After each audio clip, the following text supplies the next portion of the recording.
टम्म फुगलेली, गुबगुबीत आणि मऊ लुसलुशीत अशी पुरणपोळी. चला तर मग लगेचच बनवू. नमस्कार, सानिकाच किचनमध्ये तुमचं स्वागत आहे. आज आपण मस्त गुबगुबीत अशी पुरणपोळी कशी बनवायची ते बघणार आहोत. चला तर मग लगेचच व्हिडिओला सुरुवात करूया. पुरणपोळी बनवण्यासाठी आपल्याला चणा डाळ लागणार आहे. इथे मी 1 वाटी चणा डाळ घेतली आहे आणि ही डाळ मी साफ करून घेतली आहे. आता ही डाळ आपल्याला कुकरमध्ये घालायची आहे. आता ही डाळ आपल्याला 2 ते 3 वेळा पाण्याने स्वच्छ धुवून घ्यायची आहे. हे बघा, डाळ मी 2-3 वेळा पाण्याने स्वच्छ धुवून घेतली. आता ह्याच्यामध्ये आपल्याला पाणी घालायचं आहे. आता ह्याच्यामध्ये आपल्याला 1.5 ते 2 वाटी पाणी घालायचं आहे. ज्या वाटीने आपण डाळ घेतली त्याच वाटीने मी ह्याच्यामध्ये 1.25 वाटी पाणी घातलं. हे बघा, 2 वाटी पाणी घातलं तरीसुद्धा चालेल. आता ह्याच्यामध्ये आपल्याला थोडंसं तेल घालायचं आहे, म्हणजे डाळ पटकन शिजली जाईल. हे बघा, ह्याच्यामध्ये मी 1 चमचाभर तेल घातलं. आता कुकरचं झाकण लावायचं आहे आणि कुकरच्या आपल्याला 3 मोठ्या आचेवर कुकरच्या 3 शिट्ट्या झालेल्या आहेत. आता मी गॅस बंद केला. कुकर संपूर्ण थंड करून घेते. आता तुमच्या कुकरच्या जशा शिट्ट्या होतात त्यानुसार तुम्ही कुकरच्या शिट्ट्या द्या. हे बघा, कुकर थंड झाल्यानंतर मी कुकरचं झाकण काढलं आणि डाळ बघा मस्त शिजलेली आहे. आता आपल्याला चमच्याने हिला थोडं बारीक करून घ्यायचं आहे बघा, म्हणजे चाळणीतून आपण जेव्हा तिला वाटून घेतो तेव्हा जास्त आपल्याला त्रास होत नाही. आता बघा, ज्या वाटीने आपण डाळ घेतली त्याच वाटीने आपल्याला 1 वाटी बारीक चिरलेला गूळ घ्यायचा आहे. आता हा सगळा गूळ आपल्याला ही डाळ गरम असतानाच ह्याच्यामध्ये घालायचं आहे.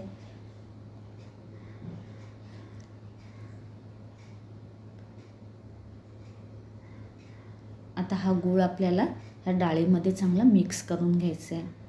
डाळ गरम असतानाच आपल्याला ह्याच्यामध्ये गूळ घालायचं आहे, म्हणजे बघा गूळ पटकन विरघळला जातो.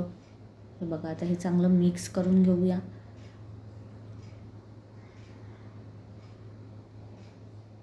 हे बघा, आता हा कुकर मी गॅसवर ठेवला.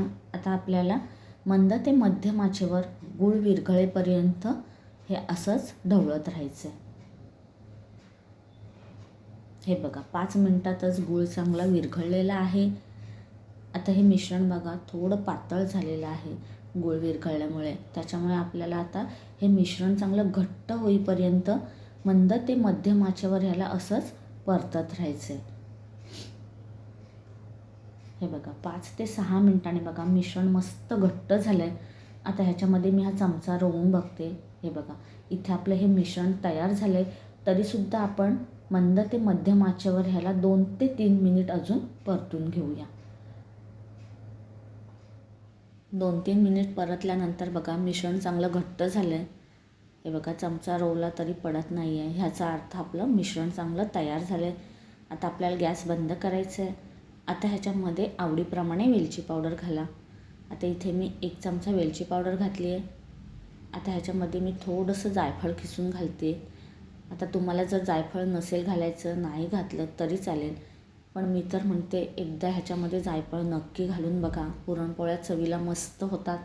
आता हे सगळं आपल्याला चांगलं मिक्स करून घ्यायचं आहे. आता ही डाळ आपल्याला गरम असतानाच वाटून घ्यायची आहे. हे बघा, आता इथे मी हा डब्बा घेतला, त्याच्यावर ही चाळण ठेवते. आता ह्या चाळणीमध्ये आपल्याला थोडी डाळ घालायची आहे.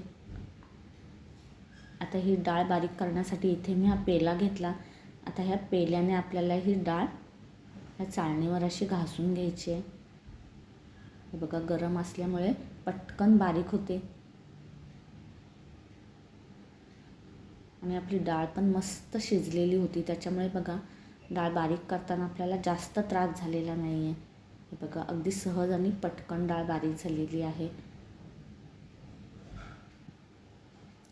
तुम्हाला दाखवते.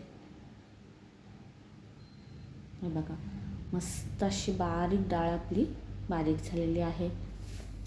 आपलं पुरण बनवून झालं. आता पीठ मळून घेऊया. आता इथे मी 1 वाटी मैदा आणि अर्धी वाटी गव्हाचं पीठ घेतलं. आता इथे तुम्हाला जर संपूर्ण गव्हाचं पीठ घ्यायचं असेल तसं घेतलं तरी चालेल, किंवा संपूर्ण मैदा घेतलात तरीसुद्धा चालेल. आता ह्याच्यामध्ये आपल्याला 1/2 चमचा हळद घालायची आहे. चवीप्रमाणे मीठ घालायचं आहे. आता हे सगळं आपल्याला चांगलं मिक्स करून घ्यायचं आहे.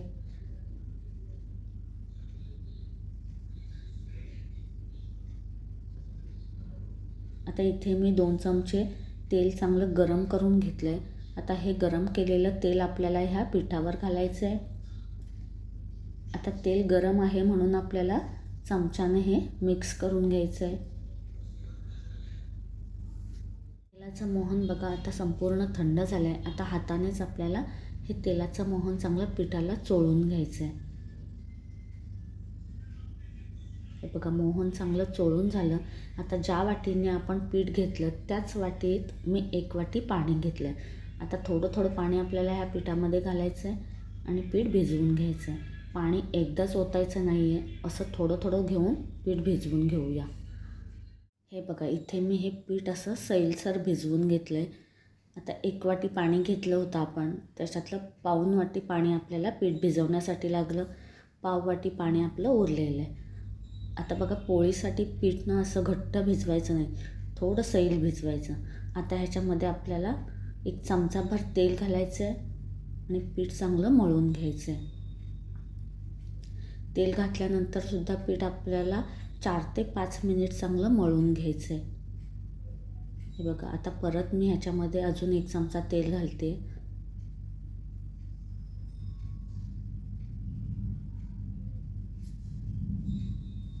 आता परत ह्याला 3-4 मिनिट चांगलं मळून घेऊया.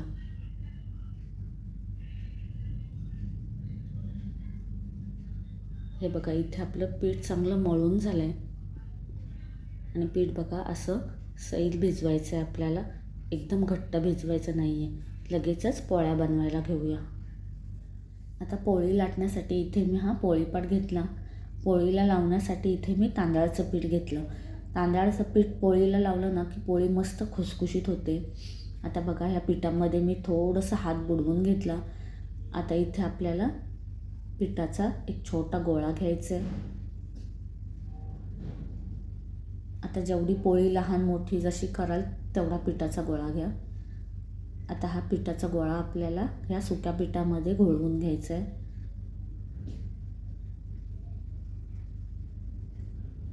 आता या पिठाची ना अशी वाटी करून घेऊया, म्हणजे आपल्याला ह्याच्यामध्ये सारण व्यवस्थित भरता येईल. हे बघा अशी पिठाची वाटी करून घेतली आहे. आता जेवढा पिठाचा गोळा होता त्याच्यापेक्षा जास्त आपल्याला पुरणाचा गोळा घ्यायचा आहे. हे बघा जेवढा पिठाचा गोळा आहे त्याच्यापेक्षा मी जास्त पुरणाचा गोळा घेतला. आता हा पूर्ण आपल्याला असा लांबट गोळा करायचा आहे त्याचा. हे बघा म्हणजे आपल्याला ह्या वाटीमध्ये व्यवस्थित भरता येतो.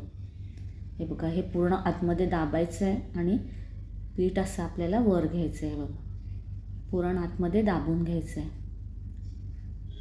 आता ह्याचं असं तोंड बंद करायचं आहे. जास्तीचं पीठ आहे ते थोडं काढून घेऊया आणि ह्याला साईडला चिटकवून घ्यायचं आहे. आता ह्याला परत आपल्याला पिठामध्ये घोळवून घ्यायचं आहे. आता हातानेच आधी हे आपल्याला पुरण एकसारखं करून घ्यायचं आहे. बघा असं करून घ्यायचं म्हणजे पुरण पोळीच्या अगदी कडेपर्यंत व्यवस्थित जातं आहे. बघा आता ह्याला लाटून घेऊया. पोळी लाटताना पण हलक्या हाताने आपल्याला पोळी लाटून घ्यायची आहे. हे बघा एवढं पुरण भरलेलं आहे तरीसुद्धा आपली पोळी मस्त लाटली जाते, अजिबात फुटलेली नाही आहे. आणि पुरण बघा अगदी कडेपर्यंत गेलेलं आहे. पोळी लाटताना ती जास्त जाड लाटायची नाही आहे आणि एकीकडे जाड एकीकडे पातळ असं पण करायचं नाही आहे. बघा सगळीकडून एकसारखी लाटून घ्यायची आहे.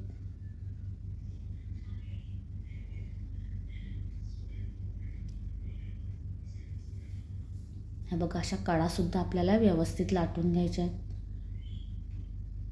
इथे बघा आपली मस्त अशी पोळी लाटून झालेली आहे. चपातीपेक्षा थोडी जाड ठेवायची आहे आपल्याला. इथे बघा आपला तवासुद्धा चांगला गरम झालेला आहे. आता ह्याला थोडंसं तूप लावून घेऊया. आता इथे मी तूप लावते आहे. तुम्हाला तूप नसेल लावायचं तेल लावलं तरी चालेल. हे बघा असं तव्याला तूप लावलं की पोळी तव्याला चिकटत नाही. आता ह्या तव्यावर आपल्याला लाटून घेतलेली पोळी घालायची आहे. आता मध्यम आचेवर आपल्याला 10 ते 12 सेकंद हिला असंच ठेवून द्यायचं आहे. एक 10-12 सेकंदानंतर आपल्याला हिला पलटी करून घ्यायचं आहे. पलटी केल्यानंतरसुद्धा एक 10-12 सेकंद हिला मध्यम आचेवर असंच ठेवून देऊया. हे बघा आता ही पोळी हळूहळू फुगायला लागली. आता वरून हिला चांगलं तूप लावून घ्यायचं आहे.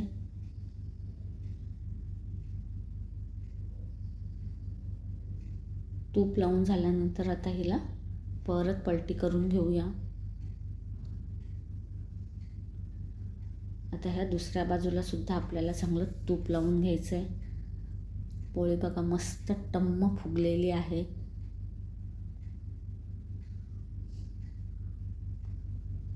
आता दोन्ही बाजूने हिला चांगली खरपूस भाजून घेऊया. पोळी बघा अशी मस्त टम्म फुगलेली आहे आणि मस्त गुबगुबीत झालेली आहे.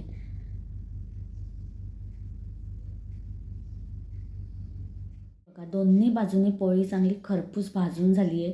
काढून घेऊया. आता उरलेल्या सगळ्या पोळ्या मी अशाच प्रकारे बनवून घेते. यंदाच्या होळीला तुम्ही अशा मऊ लुसलुशीत गुबगुबीत असलेल्या पोळ्या नक्की बनवा. व्हिडिओ आवडला असेल तर एक लाईक जरूर करा. भेटूया अशाच एका वेगळ्या व्हिडिओमध्ये. तोपर्यंत धन्यवाद.